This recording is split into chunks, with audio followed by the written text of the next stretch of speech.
चर्चा में मेरे साथ अभय दुबे किसी परिचय के मोहताज नहीं है, जाने माने राजनीतिक विश्लेषक हैं, श्री दत्तन हैं और ये दक्षिण के एक्सपर्ट हैं, राकेश शुक्ला मेरे साथ हैं और साथ ही साथ इस पैनल में सबसे तजुर्बेकार सीधी बात करते हैं।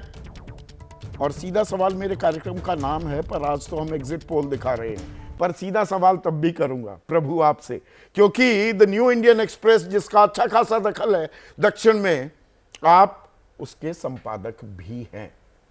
यहां तो कोई नुकसान नहीं हो रहा है, कोई बड़ा स्विंग नहीं आया, अपने किले को बरकरार रखने में बीजेपी कामयाब होती दिख रही है। बड़ी हेडलाइन कर्नाटक से ये आ रही है क्या प्रभु? साउथ में आप देखा होगा कि पिछले लगभग 15 सालों से गुजरात और मध्य प्रदेश के बाद साउथ का एक स्टेट जो बीजेपी का गढ़ बना है वो कर्नाटका बना है। वो हारते रहे हैं परंतु हमेशा या तो सरकार में रहे या नंबर 2 बड़े नंबर 1999 से 16 सीटों से नीचे नहीं आए, कभी नहीं आए। तो इसलिए कह रहा हूँ तब से आप इसके अंदर कोई आश्चर्य की बात नहीं है। हमेशा असेंबली में हालांकि कांग्रेस जीत गई, वहाँ पर लोकल नहीं था, तो कर्नाटका के अंदर हमेशा यही लगता है इस बार तो मोदी मैजिक चल गया वहाँ पर, क्योंकि लोग कह रहे नहीं कर्नाटका में नुकसान होगा अगर ये एग्जिट पोल आपका एग्जिट पोल में बदल जाता है। 12% वोट प्रतिशत, ये अंतर कोई मामूली अंतर नहीं है, बहुत बड़ा अंतर है। इसको कन्वर्ट करना कि इसको जो एग्जिट पोल के अंदर 12% का अंतर आ रहा है, उसका मतलब ये है कि मोदी जी के प्रति जो भी वहाँ पर आस्था लोगों की है, आस्था वर्ड यूज कर रहा हूँ जान करके मैं, तो उसी की वजह से ये इतना बड़ा परिवर्तन हुआ, वोटों में भी बढ़ोतरी हुई है।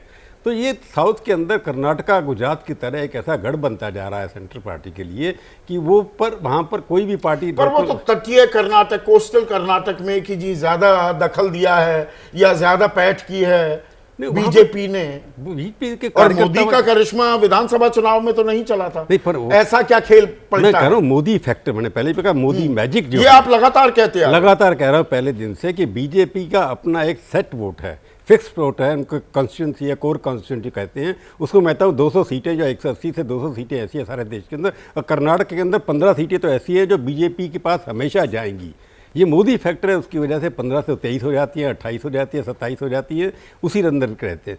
तो मोदी का जो फैक्टर है, मोदी कितना एडिशनल लाते हैं, मोदी बीजेपी के अलायंस पार्टनर में लीडर हैं उनके, तो अलायंस को अगर अलाई मान लें तो मोदी की वजह से ये बाकी जो सीटें आ रही हैं वो मोदी के नाम से आ रही है, मोदी के तो ये मोदी फैक्टर काम करता दिखाई दे रहा है क्या? हम लगातार अंडर करंट की बात कर रहे थे।